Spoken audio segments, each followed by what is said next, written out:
Hi hello ನಮಸ್ಕಾರ ವೀಕ್ಷಕರೇ. ಇವಾಗ ನಾವು ಕೊಪ್ಪಳದ ಗವಿಮಠದ ಸಾಮ್ರಾಟ್ ಅಶೋಕ ಚಕ್ರವರ್ತಿಯ ಶಿಲಾಶಾಸನ ನೋಡೋಣ ಅಂತ ಬಂದಿದ್ದೀವಿ. ನೋಡೋಣ ಇದು ಯಾವುದೋ ಗುಹೆ ಇದೆ. ಇದು ಫಸ್ಟ್ಗೆ ನೋಡೋಣ.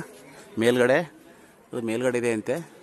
ನೋಡೋಣ ಇದು ಯಾವುದೋ ಗುಹೆ ಇದೆ ನೋಡೋಣ.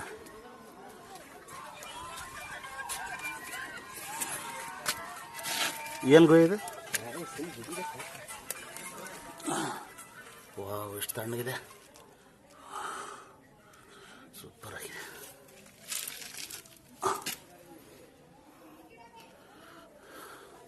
ಇದು ಏನು ಮಾಹಿತಿ ಅಂತ ನನಗೆ ಗೊತ್ತಿಲ್ಲ. ಇಲ್ಲಿ ಯಾವುದು ಫಲಕನೂ ಕೂಡ ಹಾಕಿಲ್ಲ, ಒಂದು ಬೋರ್ಡ್ ಹಾಕಿಲ್ಲ.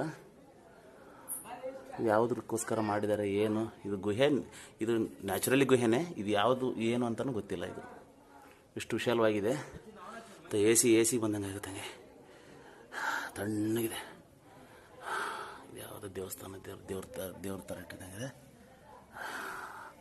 ಇದು ಕೊಪ್ಪಳದ ಗವಿಮಠದ ಹಿಂಭಾಗದಲ್ಲಿರ್ತಕ್ಕಂಥ ಅಶೋಕ ಶಿಲಾಶಾಸನದ ಬಂಡೆಗಳ ಕೆಳಗಡೆ ಬರ್ತಕ್ಕಂಥ ಒಂದು ಗುಹೆ. ಈಗ ನೋಡಿ, ಶಾಸನ ಇರೋದು ಅಲ್ಲಿ ಮೇಲ್ಗಡೆ ಕಾಣ್ತಾ ಇದೆಯಲ್ಲ, ಅಲ್ಲಿ ಅಷ್ಟೇ ಎತ್ತರದಲ್ಲಿ.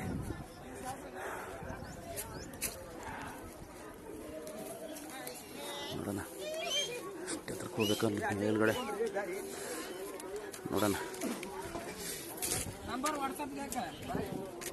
ನೋಡಿ ವೀಕ್ಷಕರೇ, ಹಿಂಗೆ ಈ ಥರ ಮೇಲ್ಗಡೆ ಹೋಗ್ಬೇಕು. ಹೋಗ್ತಾ ಇದ್ದಾರೆ, ಮೇಲ್ಗಡೆ ಹೋಗ್ಬೇಕು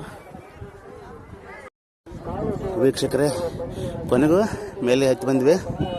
ಈಗ ನೋಡೋಣ, ಇಲ್ಲಿ ಅಶೋಕನ ಶಿಲಾಶಾಸನ ಇದೆ. ಇವತ್ತು ರಥೋತ್ಸವ ಇರೋದ್ರಿಂದ, ಗವಿಸಿದ್ದೇಶ್ವರ ರಥೋತ್ಸವ ಇರೋದ್ರಿಂದ ಜನ ಜಾಸ್ತಿ ಇದೆ ಅಲ್ಲ, ಯುವಕರ ಸಂಖ್ಯೆ. ನೋಡೋಣ, ಕಾಣ್ತಾ ಇದೆ ನೋಡಿ, ಇದೆ ಅಶೋಕ ಶಾಸನ. ಸರಿಯಾಗಿ ಕಾಣ್ತಾ ಇಲ್ಲ ಬಿಸಿಲಿರೋದ್ರಿಂದ.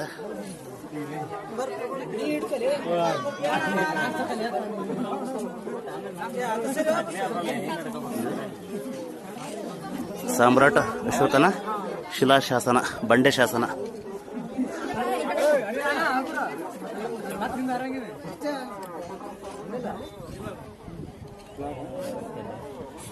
ಅಲ್ಲಿ ಮೇಲ್ಗಡೆ ಏನಿದೆ ನೋಡೋಣ, ಹೋಗಿ ಅಲ್ಲಿ ಏನಿದೆ ಅಂತ ನೋಡೋಣ ಮೇಲೆ.